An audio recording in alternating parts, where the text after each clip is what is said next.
Hello everyone, कैसे हैं बेटा आप सब। तो आपकी वर्कशीट आ गई है। शिक्षा निदेशालय राष्ट्रीय राजधानी क्षेत्र दिल्ली की वर्कशीट नंबर है ये आपकी। ये G7 आपकी वर्कशीट नंबर है।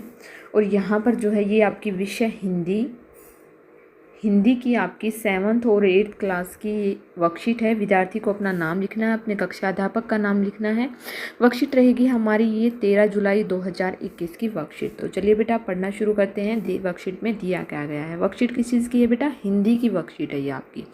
तो देखिए यहाँ पर जो है, भारत एक कृषि प्रधान देश है। ये सब तो आप जानते ही हैं, ये तो आप बचपन से पढ़ते आ रहे हैं, बुक्स में भी पढ़ते आ रहे हैं। जो आप कृषि से संबंधित जो भी बच्चे हैं, जो भी गांव से संबंधित हैं, वो सभी लोग जानते ही होंगे कि भारत एक कृषि प्रधान देश है और वो उसकी अहमियत को भी पहचानते होंगे। इसीलिए भारत में किसानों का बहुत ही महत्व है।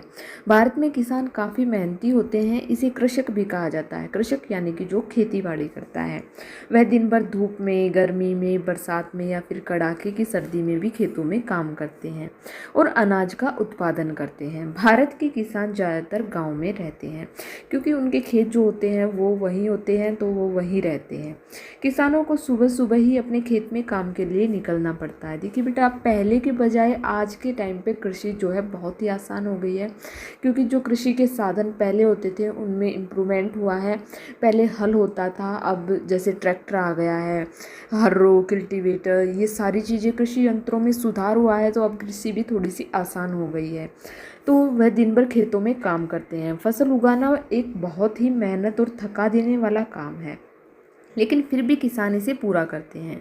किसान की मेहनत के कारण ही हम सभी लोगों के सस्ते में अनाज मिल जाता है।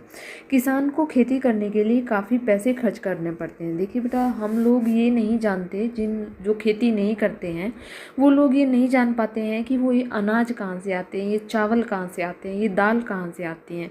इसके पीछे एक किसान की कितनी मेहनत लगती है, तब जाकर जो है ये फसल बाज़ार में पहुँचती है, दुकानों पर पहुँचती है, मंडी में पहुँचती है और लोगों के घर तक पहुंचती है। इस चीज़ का अंदाज़ा जो किसान नहीं है वो नहीं लगा सकता है।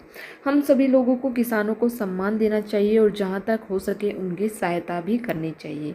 तो देखिए बेटा, खेती में प्रश्न नंबर 1 है, खेती में प्रयोग में आने वाले औजारों को उनके सही नाम से सुमिलित कीजिए, मतलब कि मिलान कीजिए। देखिए यहाँ पर देखिए, यहाँ पर चित्र दिए गए हैं और इनको क्या करना है, मिलान करना है। सबसे पहले ये क्या है बेटा, ये है कुल्हाड़ी, हम इसको इससे मैच कर देंगे। इसके बाद ये यहाँ पर क्या है, ये है खुरपी, ठीक है। और ये क्या है, ये है फावड़ा। और ये हल का चित्र नहीं दिया गया है, नहीं तो ये भी खेती से संबंधित ही एक औजार यानी कि यंत्र है।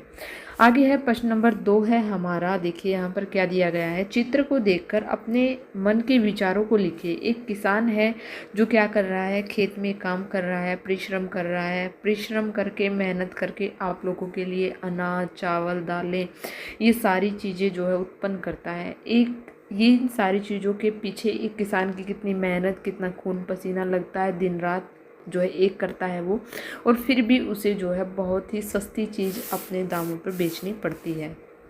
तो उदाहरण भी दिया गया है कि हम कैसे अपने मन के विचारों को लिख सकते हैं कि चीर के ज़मीन को मैं उम्मीद बोता हूँ, मैं किसान हूँ, दिन रात मेहनत करता हूँ। तो आप बेटा यहाँ पर देखिए, सबसे पहले तो आप नेट पर सर्च कर सकते हैं, बहुत सारे स्लोगन मिलेंगे आपको।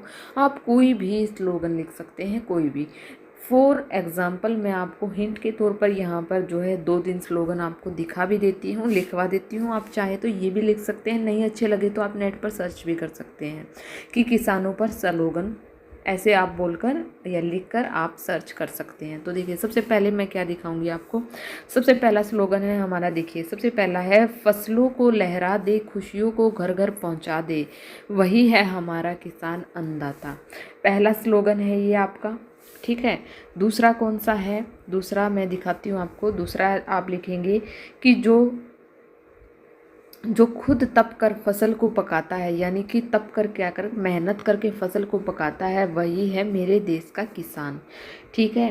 और यहाँ पर तीसरा क्या होगा बेटा, तीसरा है, जो बिन बरसात के अपनी आंखों के नीर से खेत को सींच दे, उसे ही किसान कहते हैं।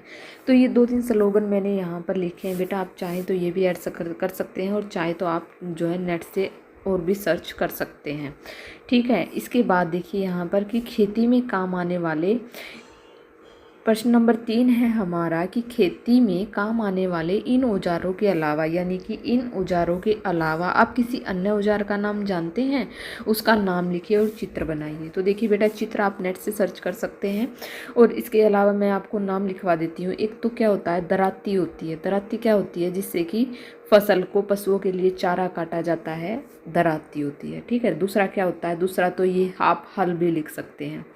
ठीक है, तीसरा आप जो है क्या लिख सकते हैं, तीसरा आप छेनी लिख सकते हैं, छेनी। ठीक है, आप खुरपी यहाँ पर लिख दी गई है, फावड़ा लिख दिया गया है, कुल्हाड़ी लिख दी गई है, आप दराती लिख दिया हमने, हल लिख दिया, छेनी लिख दिया। आपको अगर और भी कुछ आपको पता लगे तो वो भी यहाँ पर लिख सकते हैं। तो बेटा यहाँ पर होती है आपकी वर्कशीट कंप्लीट। नियमित रूप से अपने हाथों को साबुन और पानी से धोइए, कोविड से बचे रहिए, अपने आप को स्वस्थ रखिए, सुरक्षित रखिए। अगर आपको वीडियो अच्छी लगी तो प्लीज़ लाइक कीजिए, शेयर कीजिए और जिसने सब्सक्राइब नहीं किया है चैनल को प्लीज़ सब्सक्राइब कीजिए। थैंक यू बेटा, थैंक्स फॉर वॉचिंग।